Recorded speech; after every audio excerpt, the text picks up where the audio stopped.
안녕하세요. 닥터 유 유태우입니다. 오늘의 주제는 정리를 못하는 내 아이입니다.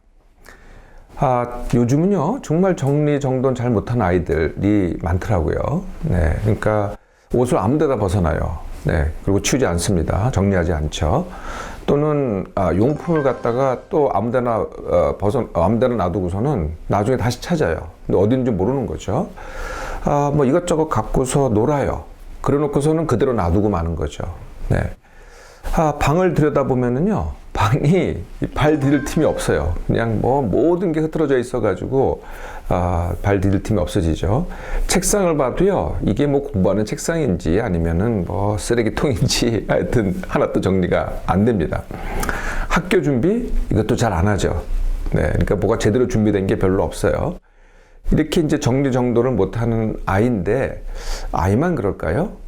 학생, 네, 중학생, 고등학생, 심지어는 대학생, 더 나아가서는요, 직장인까지도 그래요. 네. 이렇게 정리를 못하는 아이 또는 자녀, 엄마가 어떻게 할까요? 네, 이제 뭐 잘 못하면은 정리를 안 하면은 이제 지적을 하겠죠. 그러다가 좀 더 심각하게 가르칩니다. 그러다가 그것도 안 되면은 아예 그냥 혼을 내죠. 네, 그러다 그것도 안 되면은요, 나중에는 그냥 화만 냅니다. 그때마다 화를 내죠. 그렇다고 뭐 달라지는 건 별로 없는 겁니다. 엄마가 생각하기에 왜 내 아이가 정리정돈을 잘 못할까요? 네, 이게 그 이유가요. 첫 번째는 이 습관을 잘못 길렀다. 이렇게 생각을 하죠. 두 번째는요, 원래 게으르다. 세 번째, 이 정리정돈하는 능력이 좀 다른 애들에 비해서 떨어진다.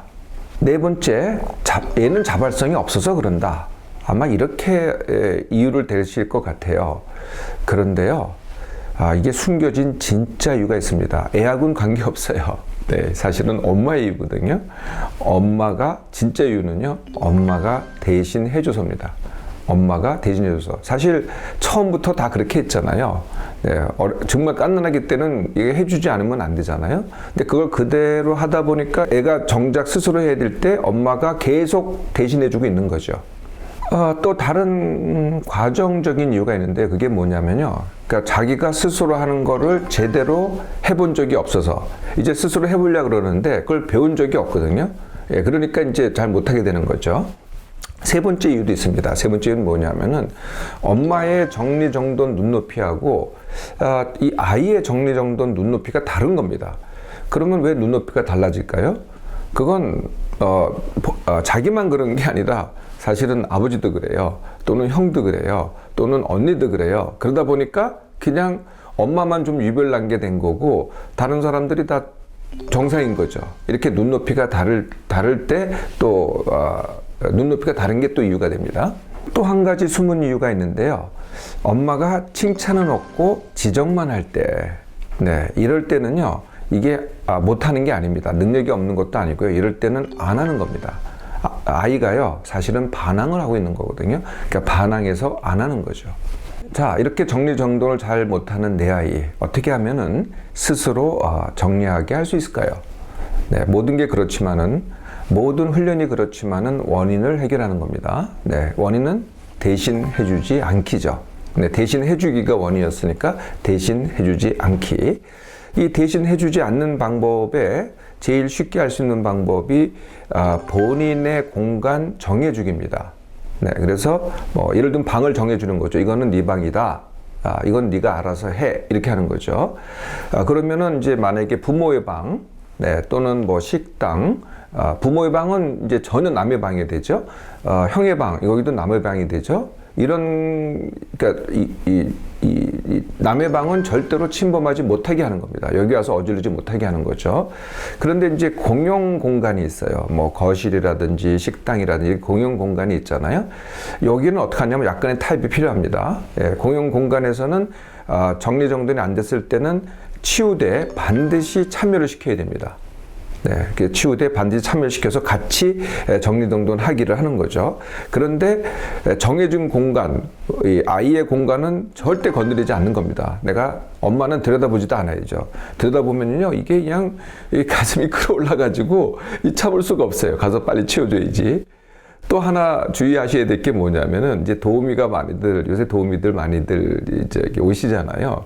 도우미한테 치우게 하는 겁니다. 이것도 하지 말으셔야 돼요. 그러니까 엄마가 하지 않아서 좋긴 하지만은 도우미까지도 하지 않게 해야죠. 그래야 내 아이가 스스로 합니다. 또 다른 원인이, 또 다른 숨은 원인이 아이의 눈높이하고 엄마의 눈높이가 다르다 그랬잖아요. 그래서 정리하는 방식을 이 아이가 원하는 방식으로 하게 놔두라는 겁니다. 네. 그러니까 내 방식하고는 많이 틀리기는 해요. 그런데 내 아이의 방식이 뭐 나름대로 정리를 해요. 그럼 그걸 그대로 받아들이라는 거거든요. 많은 경우에는요, 엄마들은요, 사실은 먼지, 이런 게 눈에 안 보이는 것에 더 집중을 하는 경향이 있어요. 근데 아이들한테는 그게 안 보이거든요.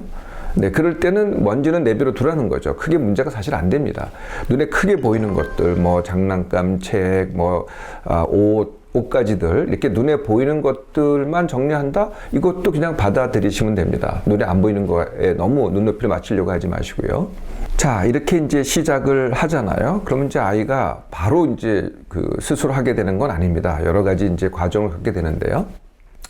이때도 이제 엄마 역할이 굉장히 큽니다. 어떻게 하시냐면은요, 정리를 못하는 것, 즉 문제에 대해서는요, 절대 최소 반응을 해야 돼요.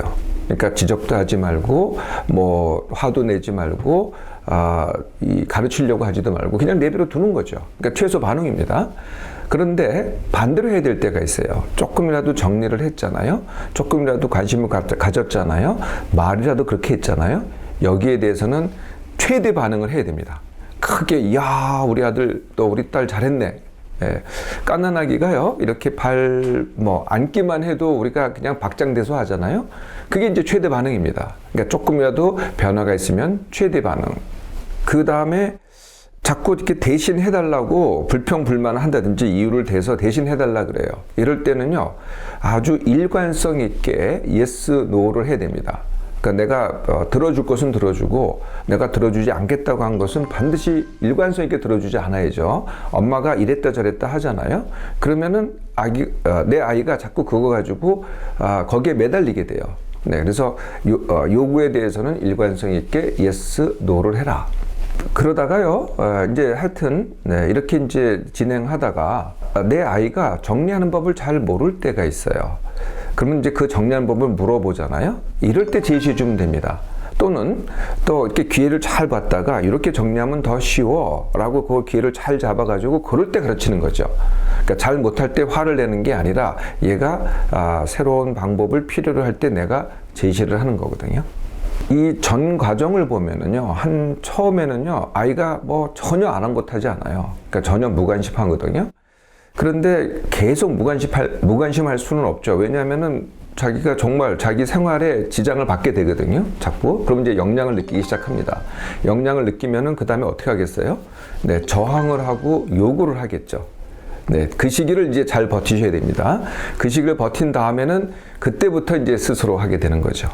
이게 얼마나 걸리겠어요? 빠른 애들은 2주. 보통 한 달 정도 걸립니다. 그러니까 한 달 정도만 엄마가 관심 있게 또는 일관성 있게만 하기만 하면은 아이는 스스로 정리하는 아이가 됩니다. 이런 말이 아주 흔한 거죠. 내 아이는요, 결국 엄마하기 나름입니다.